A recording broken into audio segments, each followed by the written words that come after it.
نحمده ونصلی علی رسولہ الکریم اما بعد فاعوذ باللہ من الشیطان الرجیم بسم اللہ الرحمن الرحیم۔ جناب صدر اور تمام سامعین و حاضرین محفل، السلام علیکم۔ ذی وقار، آج کا موضوع ہمارے ایک مشترک کا جرم کے حوالے سے۔ جی ہاں، یہ جرم اور یہ موضوع ہے موسمیاتی تبدیلیاں اور ان میں ہمارا کردار۔ غفلت ہے کہ گھیرے ہوئے ہے چار طرف سے، غفلت ہے کہ گھیرے ہوئے ہے چار طرف سے، اور مارکائے گردش ایام ہے درپیش۔ گو صبح بھی تھی روزے مصیبت کی قیامت، گو صبح بھی تھی روزے مصیبت کی قیامت، پر صبح تو جو تو کٹی اب شام ہے درپیش۔ علی وقار، تاریخ کے ہر دور میں انسان کو انتہائی کٹھن حالات کا سامنا کرنا پڑا ہے۔ کبھی ہولناک زلزلے شہر کے شہر الٹا کر رکھ دیتے ہیں اور لاکھوں انسانوں کی قبریں ملبے تلے بنا دیتے ہیں، کبھی سمندر بپھر کر اژدہے کی طرح آبادیوں کو نگل جاتے ہیں، کبھی آتش فشاں ہمارے کیے کا پھل بن کر نازل ہوتا ہے، کبھی زمین و آسمان پانی اگل اگل کر امتحان لیتے ہیں، اور کبھی دھرتی قطرے قطرے کو ترس جاتی ہے، مگر ابر کا ایک ٹکڑا بھی نظر نہیں آتا۔ کہاں تک تاب لائے نہ تواں دل، کہاں تک تاب لائے نہ تواں دل، کے صدمے اب مسلسل ہو گئے ہیں۔ علی وقار، دور حاضر کے انسان نے بھی کیا قسمت پائی ہے کہ جس متاع ہنر کے پیچھے کتنے ہی رت جگے، کتنی ہی بے لوث دعائیں اور کتنی ہی صدیوں کی محنت شاقہ تھی، وہ ملے بھی تو اپنے ساتھ صدہا عذاب لے کر آئی۔ علی وقار، ہم نے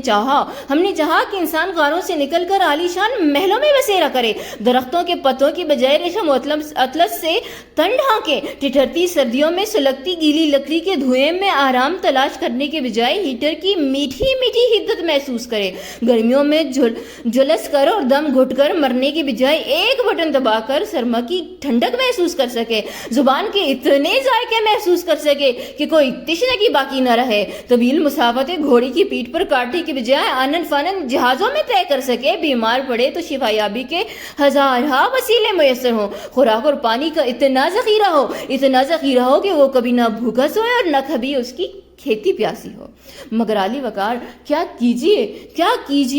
کہ الٹی ہو گئیں سب تدبیریں، کچھ نہ دوا نے کام کیا، الٹی ہو گئیں سب تدبیریں، کچھ نہ دوا نے کام کیا، دیکھا اس بیماری دل نے آخر کام تمام کیا۔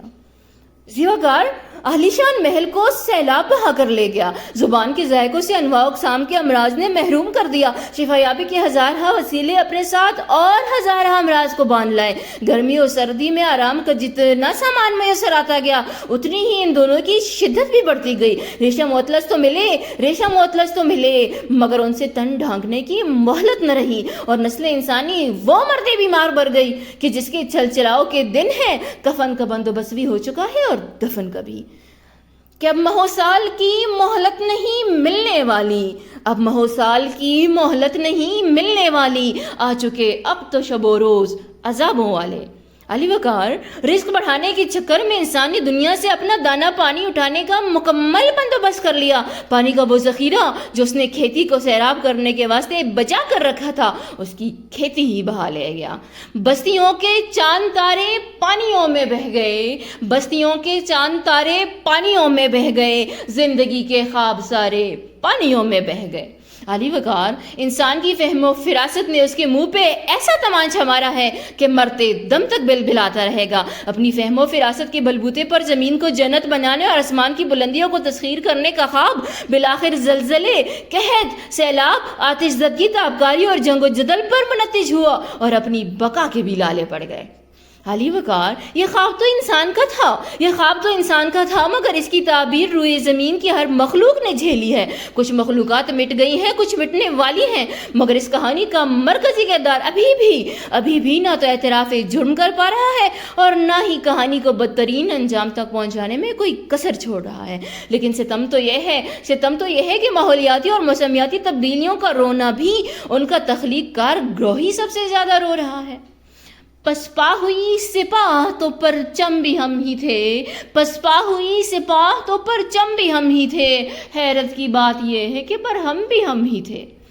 علی وقار، ہمارا خسارہ اکہرا نہیں بلکہ دوہرا ہے۔ جہاں ہم نے زہریلے مادوں اور زہریلی گیسوں کے ذریعے زمین، پانی اور ہوا کو آلودہ کر دیا، وہیں زمین کی قدرتی حفاظتی تہہ کو ایسا چرکا لگایا کہ کہیں قیامت کی گرمی کا سامنا ہے اور کہیں روئی زمین پر ہی سر جہنم بنا ہوا ہے، کیونکہ ہم نے روئی زمین پر نہ کسی پیڑ کو پلنے دیا اور نہ ہی کسی جانور کو۔ علی وقار، صرف